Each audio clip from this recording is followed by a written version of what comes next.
So I want to make something very, very clear to you. There is no such thing as get rich quick. There's no such thing as get rich easy, but there is such a thing as get rich quicker and get rich easier. So whatever you do in life, you're not just gonna magically snap your fingers and all of a sudden make money, but there are definitely ways that you can make your life a lot easier because their quote unquote laziness leads them to evaluate all the opportunities and choose the opportunity that has the best ROI, the best vehicle to get them to their destination. So in today's video, I have a very simple promise for you. I'm gonna show you the laziest way. And by the way, don't ever let anyone shame you for looking for the laziest way. A lot of times the laziest translates into smartest. So I'm gonna show you the laziest way to make money this year. And we're gonna do that by evaluating all the different business models out there and get to the bottom of really what makes the most sense for you at your career stage.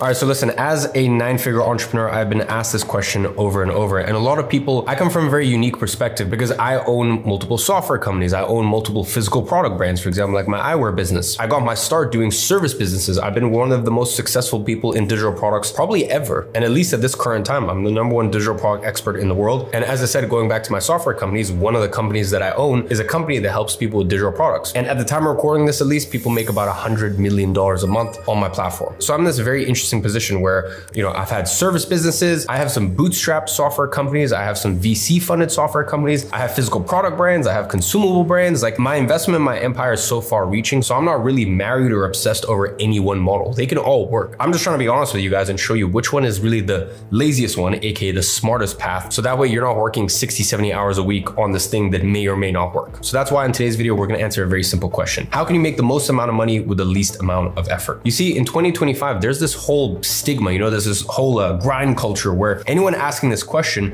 should be shunned for wanting to make money with minimal effort. And as someone who has taught thousands and thousands and thousands of aspiring entrepreneurs how to make money online, to be honest, at this point, it might even be millions. I want to tell you something very important. Asking what is the laziest, which to me really just means the smartest, the highest ROI way in terms of how much you put in versus how much you get out. Like as an investor, for example, I'm always looking at deals and I'm going, how can I make the highest return, have the largest delta from what I put in compared to what I get out? Why should business be any different, or side hustles or online businesses be any different? Like it's a very valid question to ask, and you should not be shamed for wanting to be a bajillionaire and work your face off for 30 years and sleep on a mattress. It's like, no, your business can work for you, and you can build a lazy business that works for you rather than you being a slave to business. So this is a very valid question, and don't let anyone, the whole hustle culture thing, like try to shame you for asking this question. And listen, I'm sure you've seen this and I'm sure you're sick of it. How many videos have you seen on YouTube telling you the reason that you're not a millionaire is because you're just simply not working hard enough? Okay, cool. So using that same logic, is that the reason why nurses, teachers, and construction workers aren't millionaires because they just don't work hard enough? Of course not. We know that's ridiculous. Those are some of the hardest working professionals out there. You see, hard work is just one component of becoming rich, and the richest people on earth,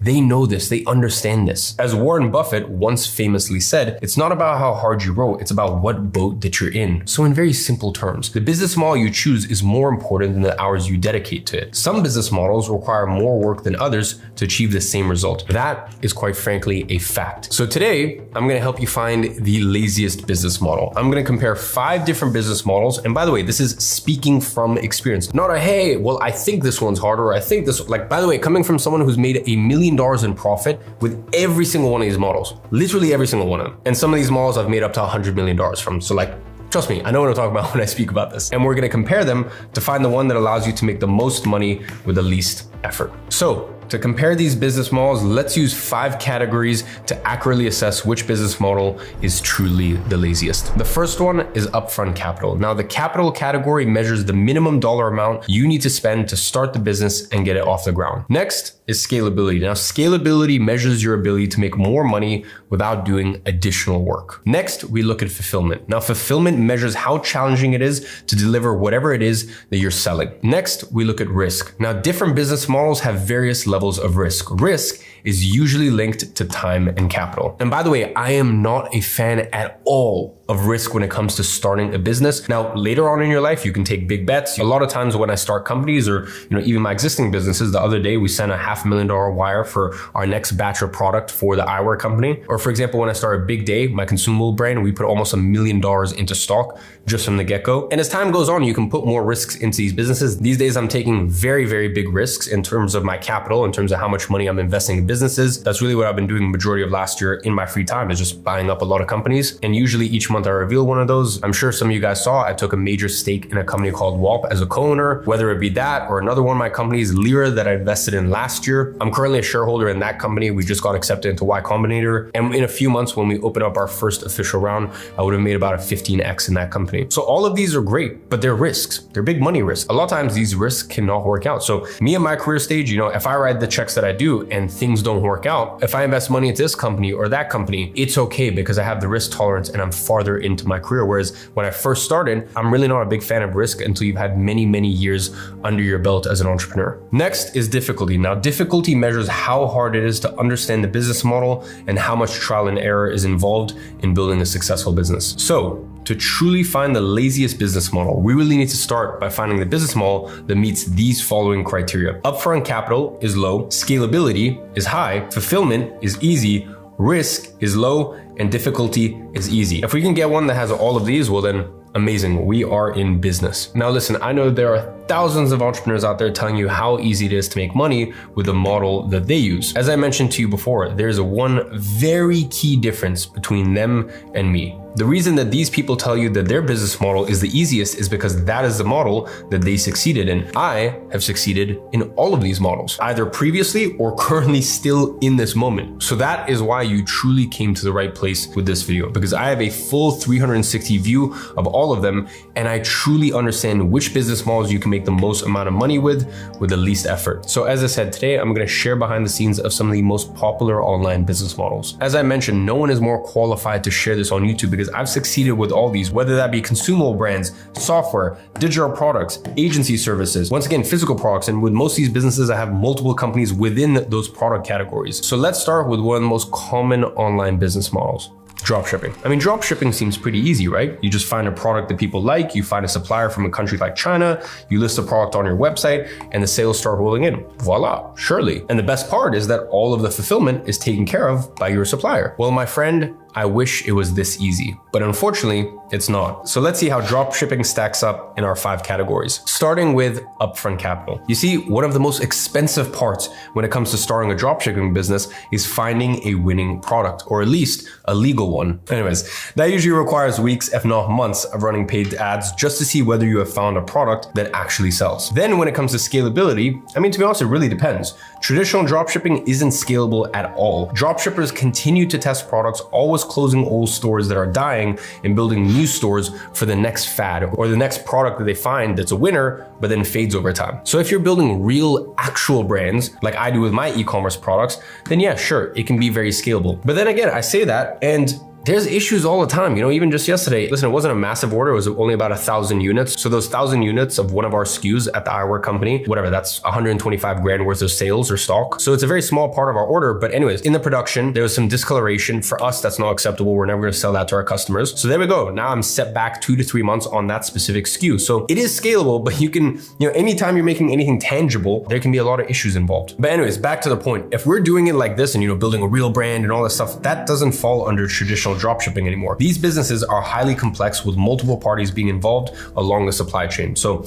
building a real brand compared to dropshipping, those are 2 very different things. Now, when it comes to fulfillment, yes, majority of it is done for you for the most part, but there are aspects of the fulfillment process that is out of your control. Aspects like shipping delays, suppliers not having stock, and refunds. The lack of control when it comes to fulfillment can make this a very stressful business because, maybe you have the demand, but unfortunately a lot of times there can be fulfillment issues. So moderate, I don't mean as in like it's a lot of difficulty to fulfill. It's just that there's a lot of things that could go wrong in the process. Now let's talk about risk. You see, the upfront investment needed for testing products, fluctuating market trends, and a lack of control during fulfillment means that dropshipping is a high risk business model. I mean, even just a few days ago, I woke up to the glorious news about Trump's new tariffs, and that makes dropshipping that much more tricky. And listen, for me as an e-commerce brand owner, that affects me personally as well. Now I'm going to be fine. I'm going to be good. As I said, I have actual brands. There's a lot more control we have, and there's a lot more options and ways to take things. But with dropshipping, unfortunately, things have gotten that much harder. Now, going back to risk, I have seen so many beginners burn through money when they don't have the right training, and I've seen established stores die out due to market trends. Now, when it comes to difficulty, I would say this model is incredibly difficult, okay? Being truly successful with dropshipping in 2025 is very difficult. And by the way, it just seems to be getting harder and harder and harder. The amount of trial and error when testing products coupled with the levels of competition in the market means the learning curve is steep. It can take months, half a year to even become profitable. So let's summarize dropshipping. Upfront capital, 2,000 to 5,000. Scalability is moderate. Fulfillment is moderate. Risk is high and difficulty is hard. So listen, despite popular belief and all the stuff that you've been sold, dropshipping takes a lot of effort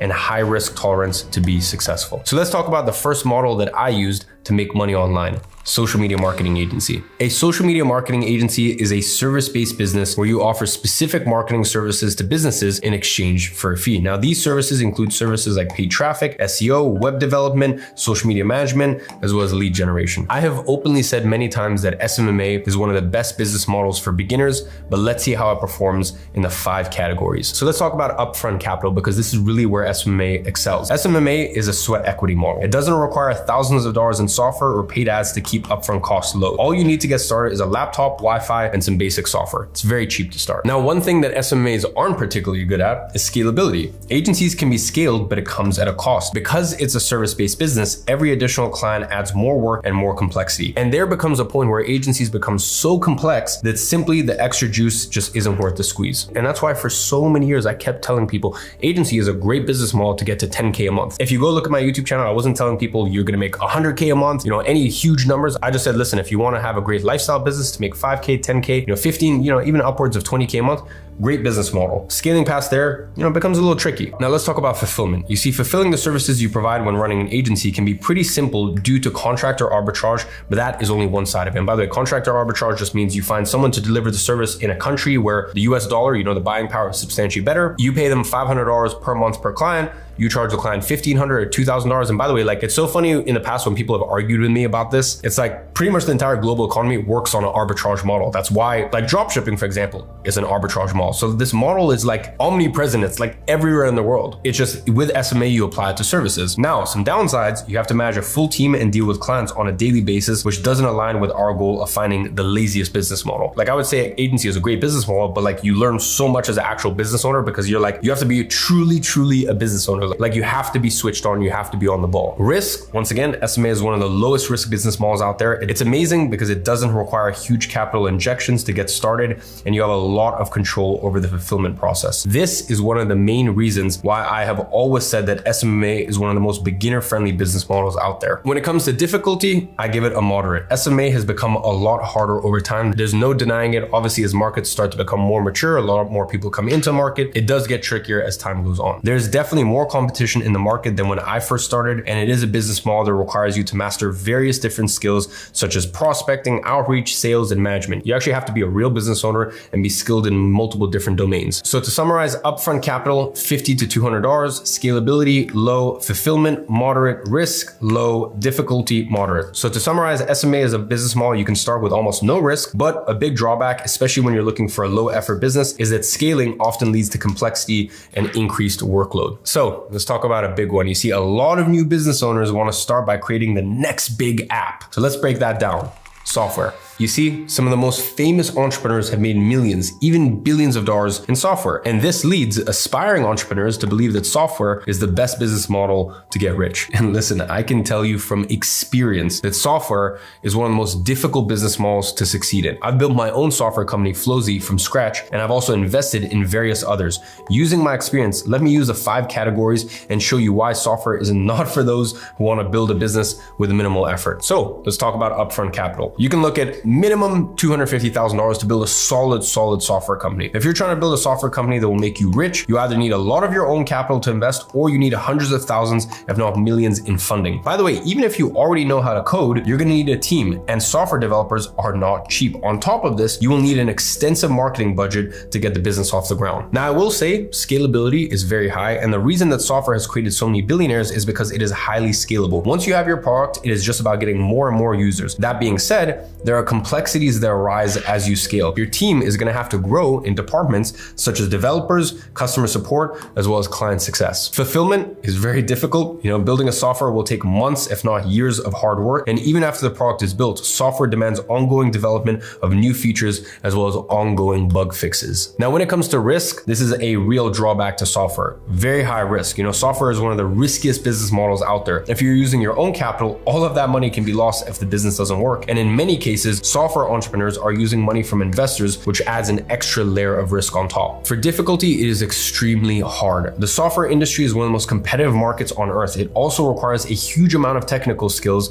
such as coding and design. It's going to require outside funding, and securing that funding makes the business model even more difficult than when it already is. So pretty much to summarize, upfront capital, you're looking at a lot of money. Scalability, yes, it's very high. Fulfillment, hard. Risk, high. Difficulty, very hard. So software is just simply not a beginner-friendly business model, and it takes years of effort to be successful. My honest advice would just be to avoid software when starting your entrepreneurial journey. Next, I'm going to show you a business model that I have made millions and millions of dollars with, but has always just been sort of a background side income, and that is affiliate marketing. Listen, to be honest, I wouldn't really call affiliate marketing a real business, but there are people making a lot of money using this method. Affiliate marketers promote other brands' products in a variety of ways. These include websites, blogs, social media content, and product reviews, just to name a few. You see, when someone buys a product through the affiliate marketer's link, they get a pre-agreed cut of the selling price from the brand. So for example, when you're watching a YouTube video and the creator ends the video with buy/sign up using the link in the description, when they say stuff like that, that is an affiliate link and they get a kickback from every sale. Now, let me make something very clear. I have never used my social media platforms for affiliate marketing, but some of my previous agency programs had affiliate links for different softwares that my clients needed. Okay, so these people needed these softwares regardless. So if I'm going to promote these softwares, I might as well drop in my affiliate link. And this was a win on both sides because I was able to make passive income from affiliates, but I was also able to get favorable terms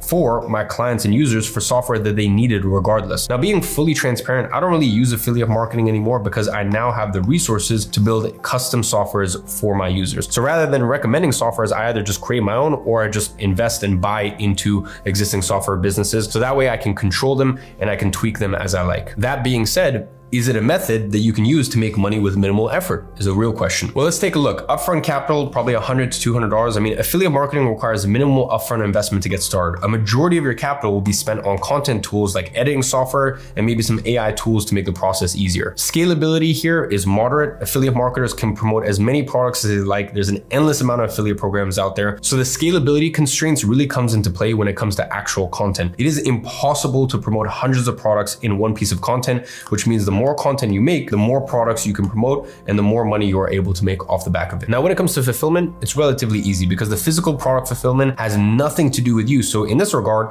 the fulfillment is actually quite simple. That being said, if you want lots of people to use your links, the content has to be quality and you need to attract a big audience. Affiliate marketing, to me, the reason I don't consider it like a proper business is like you build a personal brand and then you can make money from affiliate marketing. So the fulfillment, yeah, you're not fulfilling on like what is being bought, but you're fulfilling in terms of like you have to create the content to draw the audience in, and then from there they use your affiliate link. So as I said, you need to attract a big audience for this specific model to actually work. Growing a larger audience isn't impossible, but of course it takes time and effort. I love it. I recommend everyone build a micro niche personal brand. It's one of the best things that you can do for your career in life. But of course, it's not something that, snap your fingers and it just happens overnight. When it comes to risk, obviously this is extremely low. There's practically no upfront investment, and growing an audience on social media will add value to your life, whether you're successful with affiliate marketing or not. This means the risk is pretty much insignificant. Now, when it comes to difficulty, I'd say it's moderate here. Actually finding affiliate links and the lack of product fulfillment makes affiliate marketing an easy method to make money with. But the aspect that increases the difficulty from easy to moderate is the fact that you need to grow an audience. And this can take months of mastering content creation. So that's what takes it from super easy business model to moderately difficult. So just to summarize here, upfront capital, you're looking at $100 to $200. Scalability, moderate. Fulfillment, moderate. Risk is low. Difficulty is moderate. Affiliate marketing is a cheap, low risk method to make money online. The biggest barrier for most beginners is really the time that it takes to grow an audience large enough to make a sustainable income with affiliate marketing. Now, at this point, I have broken down 4 of the most common ways to make money online: dropshipping, SMA, software, affiliate marketing. Now, as I've shown you, some are easier than others, lazier than others, but it's unlikely that you're going to be able to make a substantial amount of money with minimal effort with really any of these methods. So just remember, I have successfully made money with literally all of these models. And now I'm going to reveal what I believe is truly the laziest business model out there for you to get started with. My friend, let me introduce you to digital products 2.0. You see, a digital product is a way of packaging information in a way that solves a particular problem for the buyer, most commonly known as courses or programs. Now, as many of you guys know, I've done this pretty much more successfully than almost anyone else out there, coming right up to almost $100 million in earnings in the last 5 years with this model. Now, I created my first official digital product in 2018, and since then, I've made millions from selling digital products. But I want to be very honest with you. You see, when I first started with digital products, it wasn't easy to just create the most basic of digital products. It took me months, and as the quality went up, so did the cost. By the way, I'm not talking about just a few $1,000s. Products like Agency Navigator and Agency Accelerator had external coaches and completely custom platforms, not to mention the size of the team I hired to help me build out the programs as well as do the service delivery. These products, I'm not joking, cost me millions of dollars to produce. Now, you very fairly might be thinking, well, if digital products are so complex and expensive to create, why am I even mentioning digital products in a video that's all about making money with minimal effort? Well, I will tell you why. It is 2025 and times have changed. You see, I got started with digital products in 2018, but that was digital product 1.0 era. Right now it's 2025 and we're living in digital product 2.0 era. You see, in the past, digital products had one of the highest barrier of entrance because you needed extraordinary expertise, months of research, high-level copywriting skills, as well as expensive custom platforms. Now, there have been 2 technological advancements that have eliminated the need for everything I just mentioned, and those are artificial intelligence, as well as product hosting platforms. You see, every product that I've built over the last 7 years took me months to build out. The team and I needed to research the topics, synthesize the information, script videos using the synthesized information, and only then could I sit down and actually record the program. Whereas with AI, this takes a fraction of the time. AI is able to research a topic, synthesize the knowledge, and script the content that needs to be recorded in minutes. Let that sink in. Truly, let that sink in. What took my team months takes minutes with AI. Now, by the way, I know you're hearing this and thinking, no, this is too hard to believe. I can't imagine something like this. Well, the crazy thing is that my team of developers and I have already built a tool that does exactly this. And we've only let in a small group of people earlier this year to actually use it because it's so ridiculously powerful. But I can tell you for a fact, it works and it has pretty much eliminated 95% of the workload in these people's businesses. It basically helps you do 100 business plans at once. And from there, it helps you find profitable product topics. So it'll actually help you find the best markets to get into. And then from there, it synthesizes knowledge from experts. And then from there, it creates program outlines and scripts the lessons. Literally, the only task you have is to record yourself reading the scripts. That's it. You don't even need to show your face because the recording is done on Loom. All you're gonna do is speak over the documents that are on the screen. That's it. And by the way, Synthesize AI doesn't just find your topic, it creates the program outline for you as well as the entire script for you. It even creates supporting PDF resources and tools for your program to make sure the product is as valuable as possible for your clients. So as you can see, AI has truly changed the game with regards to building the product. But what about hosting and selling it? You see, in 2025, there are platforms that will not only host digital products, but will also boost sales through their built-in marketplaces. This leads to the barrier to entry being lower than ever before. So let's take a look at an example of another industry that saw the drastic lowering of barriers to entry just a few years ago. Let's go back to the example of e-commerce. You see, there was a time where if you wanted to sell physical products online, it was practically impossible for beginners. You either needed capital to invest or you needed to be able to code to create a custom website to sell your products. Then fast forward a few years and Shopify becomes available, a platform that allowed literally anyone to sell physical products online. In addition to that, Amazon also takes off. This allowed anyone to sell products on the biggest physical product marketplace on earth. So, what happened to these platforms when it became accessible for everyone? Beginners started making millions of dollars using methods such as dropshipping and Amazon FBA. These platforms eliminated all the barriers to entry. This is about 10, 12 years ago. Now, recently, as some of you guys may have seen, I announced that I made a major investment and became a co-owner of WAP. WAP is a platform to host and sell digital products. Think about it, kind of like Shopify and Amazon in one platform for digital products. You see, the combination of artificial intelligence like Synthesis AI and digital product platforms like WAP don't only provide one of the biggest online money-making opportunities of the decade, it also presents one of the easiest, laziest ways of making money online in 2025. But Let's make it fair. Let's see how digital products perform in each of the 5 categories that we discussed earlier. Digital products 2.0. Upfront capital, maybe $100 to $200. Digital products 2.0 requires minimal upfront investment. WAP is free to use, which has eliminated the need for expensive custom platforms. And by investing into tools like Canva to create branding, Loom to record the program, and AI to create the product, you're able to create a top-tier product with a minimal upfront investment. For scalability, it's super high. I mean, digital products are extremely scalable. You only create the product once, and then you can sell it thousands of times without doing any extra work. Now, when it comes to fulfillment, super easy. As we discussed earlier, building a digital product business was one of the most difficult as well as time-consuming tasks a beginner business owner could undertake. But once again, the combination of platforms such as WAP and AI tools like Synthesize has made the fulfillment process so simple. When it comes to risk, it's extremely low. The risk is insignificant for a couple of reasons. WAP is free, so you can literally launch as many digital products as you want until you find one that sells without worrying about the cost. You also don't spend months building a product anymore, which means you can build quickly and test without running the risk of wasting months of your time building a product that makes no money. Difficulty, once again, super low. I've discussed at length how easy the process of building digital products has become, but there's another reason why the difficulty level is actually extremely low. Most people don't realize this, but the industry is in its infancy, which means competition is still extremely low. Those who get in right now have the highest chance of succeeding long term. Getting into digital products 2.0 right now is like getting into drop shipping or e-commerce 10 or 12 years ago. Like 10 or 12 years ago, this would be a very different presentation. Digital products would be super difficult. I couldn't even recommend it to you guys. And e-commerce would be like the #1 home run that I would tell you guys, do this. But times have changed, and one of the worst things you can do in your career is try to work on stuff that used to work. Business models that had their glory days. Those glory days are gone. You got to focus on what's working on right now and what's going to work for the next 5 or 10 years. So to summarize, with digital products 2.0, upfront capital is $100 to $200, scalability is high, fulfillment is easy, risk is low, difficulty is easy. And with that, digital products 2.0 is the laziest business model out there. You can make tens of thousands of dollars a month with minimal effort in a market that has minimal competition and is growing rapidly. Just so you guys understand, let me paint a picture. This is how it stacks up to the other business models. You can see drop shipping is not looking very pretty. SMMA still looks pretty appealing. I'd say it's got good statistics across the board. Software, I mean, just forget about. Affiliate marketing, once again, pretty good statistics across the board. The issue with affiliate marketing is you're gonna have to build a personal brand, which most people don't want to do. I recommend it for most people. I think it's a great business. There's very few people that have affiliate marketing as their main income. It's more of kind of like a side thing. So no disrespect to affiliate marketing, but it's just, I really wouldn't call it a business model. Whereas digital products 2.0, I mean, look at this. Like you can't argue this. This is undoubtedly the